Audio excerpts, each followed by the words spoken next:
बिस्मिल्लाहिर्रहमानिर्रहीम। आज का हमारा टॉपिक है एंगुलर डिस्प्लेसमेंट। लास्ट लेक्चर में हमने सर्कुलर मोशन के कॉन्सेप्ट को डिस्कस किया था।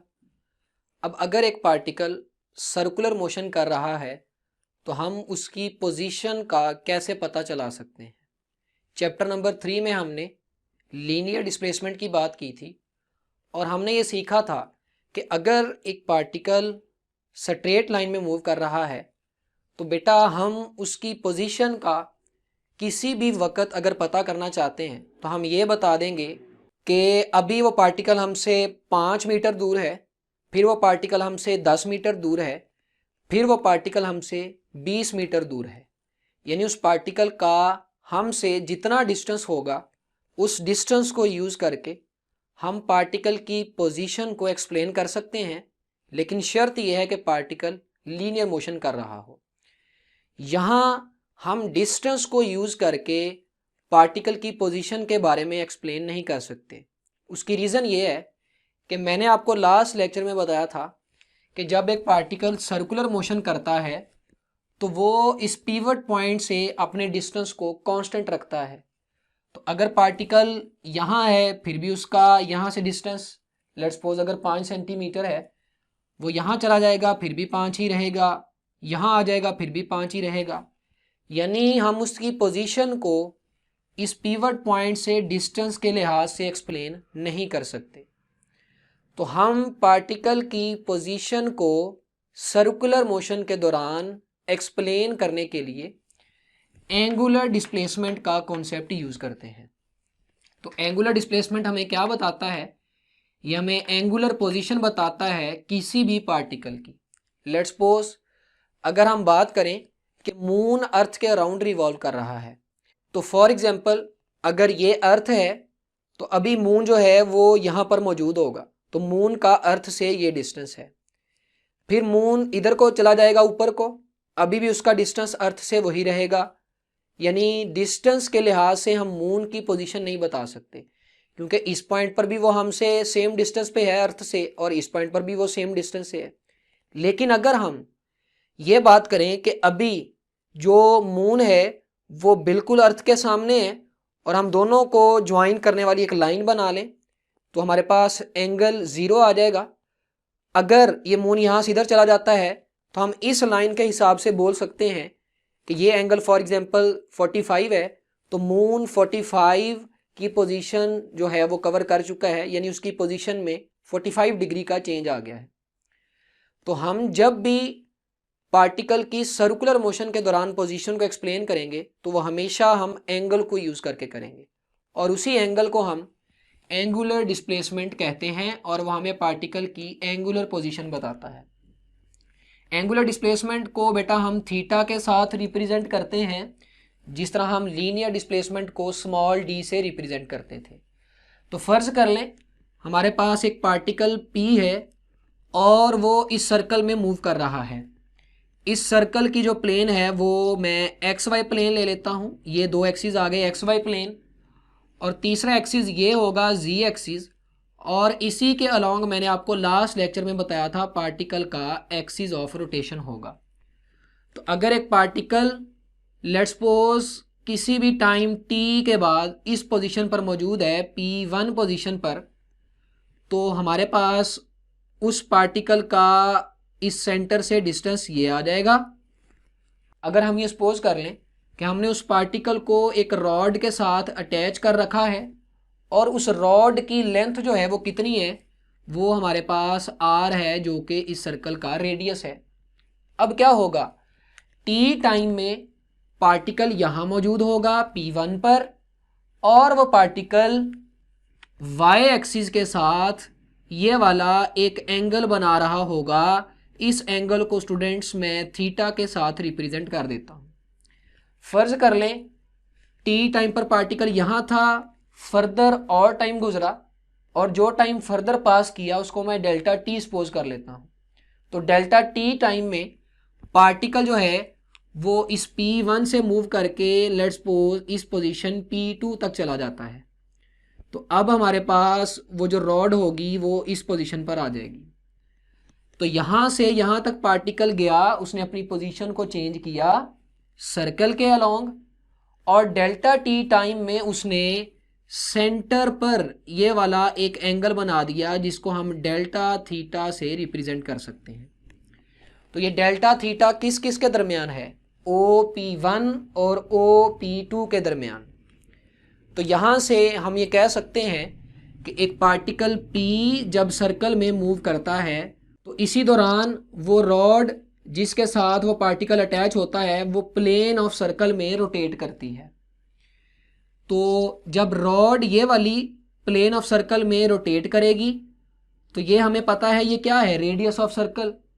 तो इसे हम रोटेटिंग रेडियस बोल सकते हैं क्योंकि ये रॉड रोटेट कर रही है और ये सर्कल के रेडियस के इक्वल इसकी लेंथ है, इसलिए मैं इसको रोटेटिंग रेडियस भी बोल सकता हूँ।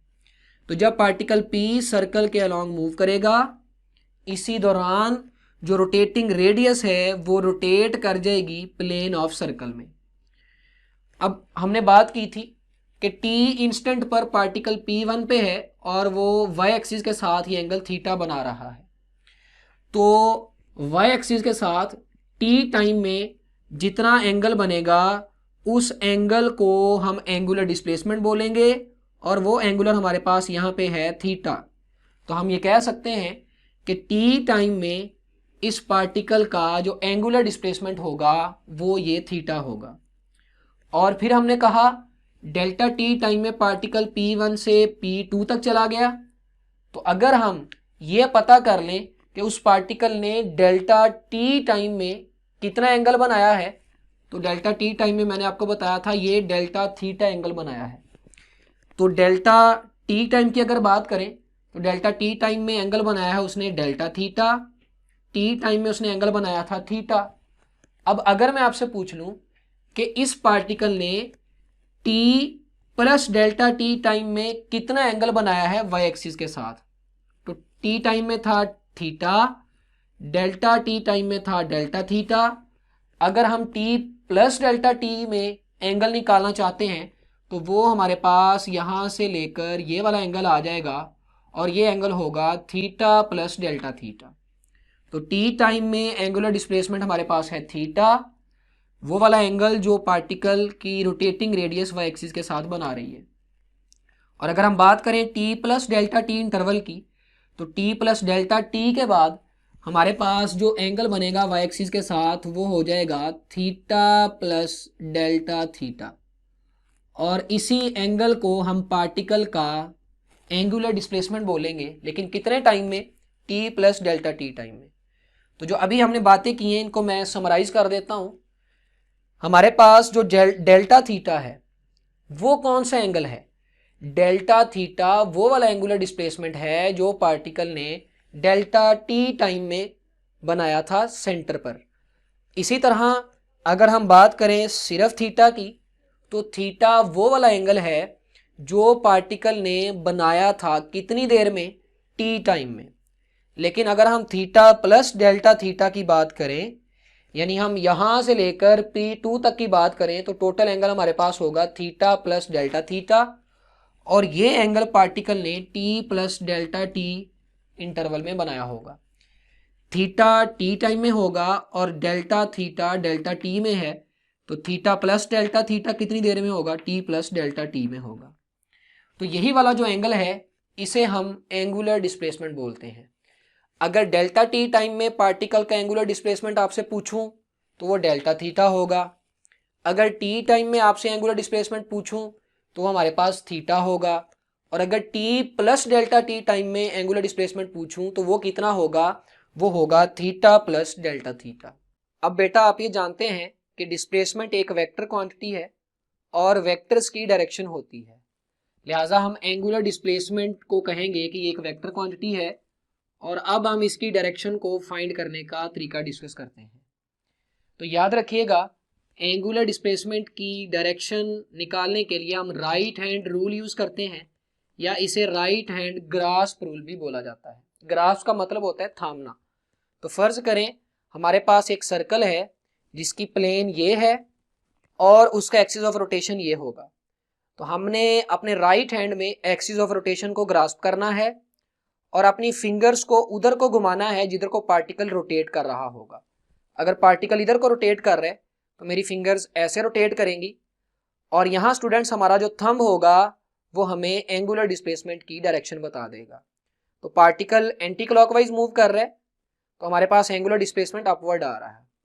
अगर पार्टिकल ऐसे रोटेट कर रहा हो तो फिर मैं फिंगर्स ऐसे घुमाऊंगा, अब मेरा थंब नीचे की तरफ जाएगा, यानी इस केस में एंगुलर डिस्प्लेसमेंट डाउनवर्ड डायरेक्शन में होगा।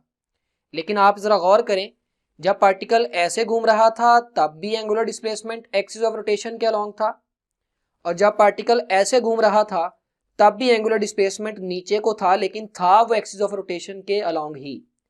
लिहाजा ये बात जहन में रख लें कि एंगुलर डिस्प्लेसमेंट जो है उसकी डायरेक्शन हमेशा एक्सिस ऑफ रोटेशन के अलोंग होती है। नेक्स्ट लेक्चर्स में हम एंगुलर वेलोसिटी, एंगुलर एक्सेलरेशन और एंगुलर मोमेंटम की डायरेक्शन को फाइंड करेंगे, और वो भी बेटा एक्सिस ऑफ रोटेशन के अलोंग ही होती हैं। तो यहाँ पे हमने राइट हैंड की फिंगर जो हैं उनको कर्ल किया, किधर को, पार्टिकल की रोटेशन की डायरेक्शन में। लेट्स सपोज ये पार्टिकल इधर को रोटेट कर रहा है तो मैं फिंगर्स को इधर को घुमाऊंगा, मेरा थंब मुझे ये डायरेक्शन बता देगा हमारे पास एंगुलर डिस्प्लेसमेंट की। अब एंगुलर डिस्प्लेसमेंट चूंकि आउटवर्ड आ रहा है, आउटवर्ड हम यहाँ पे ऐसे ड्रा नहीं कर सकते, तो आप जानते हैं आउटवर्ड को हम अपवर्ड ड्रा कर सकते हैं। तो यानी इस केस में हमारे पास पार्टिकल का जो एंगुलर डिस्प्लेसमेंट होगा वो जी एक्सिस के अलोंग होगा। तो यहाँ से ये समझ में आया कि अगर सर्कल की प्लेन एक्स वाई प्लेन है तो एंगुलर डिस्प्लेसमेंट जी एक्सिस के अलोंग होगा, और अगर सर्कल की प्लेन वाई जी हो तो फिर एंगुलर डिस्प्लेसमेंट एक्स के अलोंग होगा, और अगर सर्कल की प्लेन एक्स जी प्लेन हो तो उस केस में एंगुलर डिस्प्लेसमेंट वाई एक्सिस के अलोंग होगा। तो इस तरह से हम जो है वो राइट हैंड रूल को यूज करके अपने थंब की डायरेक्शन में एंगुलर डिस्प्लेसमेंट की डायरेक्शन को फाइंड कर सकते हैं। यहाँ से दो हमने कन्वेंशन जो हैं उनको डिस्कस करना है कि अगर पार्टिकल एंटी क्लॉकवाइज रोटेट कर रहा है तो उसका एंगुलर डिस्प्लेसमेंट या आउटवर्ड आएगा, ये एंटी क्लॉकवाइज आ रहा है, आउटवर्ड आ रहा है, और अगर पार्टिकल ऐसे रोटेट कर रहा है, ये भी एंटी क्लॉकवाइज है, अब एंगुलर डिस्प्लेसमेंट अपवर्ड आ रहा है। तो याद रखिएगा, जब भी पार्टिकल एंटी क्लॉकवाइज रोटेशन करता है तो हमारे पास उसका एंगुलर डिस्प्लेसमेंट या आउटवर्ड आता है या अपवर्ड आता है। तो आउटवर्ड या अपवर्ड को हम पॉजिटिव कंसीडर करते हैं। तो बेटा याद रख लो, जब भी पार्टिकल एंटी क्लॉकवाइज रोटेशन करेगा हमारे पास एंगुलर डिस्प्लेसमेंट जो है उसको हम पॉजिटिव लेंगे। लेकिन अगर पार्टिकल जो है वो क्लॉकवाइज रोटेशन करे, फॉर एग्जांपल यही पार्टिकल ऐसे रोटेट कर रहे हैं, तो अब मेरा थंब इनवर्ड जा रहा है, यानी अब एंगुलर डिस्प्लेसमेंट इनवर्ड होगा। और इसी तरह हम सपोज कर लेते हैं अगर एक पार्टिकल ऐसे क्लॉकवाइज रोटेशन कर रहा है तो फिर थंब नीचे को आएगा, यानी एंगुलर डिस्प्लेसमेंट नीचे को होगा एक्सिस ऑफ रोटेशन के अलोंग ही। तो अगर पार्टिकल जो है वो क्लॉकवाइज रोटेशन करता है तो उसका एंगुलर डिस्प्लेसमेंट या इनवर्ड आएगा या फिर डाउनवर्ड आएगा। तो यहाँ से याद रख लें, जब पार्टिकल की रोटेशन क्लॉकवाइज हो तो एंगुलर डिस्प्लेसमेंट या इनवर्ड आता है या डाउनवर्ड आता है, और इनवर्ड या डाउनवर्ड को हम नेगेटिव साइन से कंसीडर करते हैं। तो दो पॉइंट्स बने, जब पार्टिकल की रोटेशन एंटी क्लॉकवाइज है तो उसका एंगुलर डिस्प्लेसमेंट पॉजिटिव होगा, और अगर पार्टिकल की रोटेशन क्लॉकवाइज है तो उसका एंगुलर डिस्प्लेसमेंट जो है उसे हम नेगेटिव लेंगे। लास्ट में हम बात करते हैं एंगुलर डिस्प्लेसमेंट के यूनिट्स की। तो एंगुलर डिस्प्लेसमेंट के स्टूडेंट्स बहुत सारे यूनिट्स हैं, आपकी बुक में उसने 3 यूनिट्स डिस्कस किए हैं। उनमें एक है रेडियन, एक है डिग्री और एक है रेवोल्यूशन। इन 3 यूनिट्स को हम नेक्स्ट टॉपिक में डिस्कस करेंगे, लेकिन फिलहाल आपने ये जहन में रखना है कि एंगुलर डिस्प्लेसमेंट के 3 यूनिट्स हैं, रेडियन, डिग्री एंड रेवोल्यूशन, और इनमें जो ऐसा यूनिट है वो हमारे पास रेडियन होगा। तो अगर वो आपको पेपर में एमसीक्यूज दे देता है कि SI unit of angular displacement और आगे ऑप्शन देता है रेडियन, डिग्री, रेवोल्यूशन और लास्ट वाली ऑप्शन दे देता है ऑल ऑफ दीज, तो आप ऑल ऑफ दीज पे टिक नहीं करेंगे क्योंकि डिग्री और रेवोल्यूशन एंगुलर डिस्प्लेसमेंट के एसआई यूनिट्स नहीं हैं, आप सिर्फ रेडियन पर टिक करेंगे। लेकिन अगर वो यही एमसीक्यूज ऐसे पूछ ले कि unit of angular displacement, SI का वर्ड ना यूज करे, और आगे उसने 3 ऑप्शंस दिए हो, रेडियन, डिग्री एंड रेवोल्यूशन, और चौथी ऑप्शन हो ऑल ऑफ दीज, तो चूंकि उसने ऐसा यूनिट का नहीं पूछा, उसने बोला है यूनिट ऑफ एंगुलर डिस्प्लेसमेंट, तो अब तीनों ही होंगे, लिहाजा हमारे पास इसकी ऑप्शन जो है वो डी ऑप्शन यानी ऑल ऑफ दीज आ जाएगा। तो ये हमारे पास था एंगुलर डिस्प्लेसमेंट का कॉन्सेप्ट। नेक्स्ट लेक्चर में हम एंगुलर डिस्प्लेसमेंट और लीनियर डिस्प्लेसमेंट के दरमियान रिलेशन को डिस्कस करेंगे।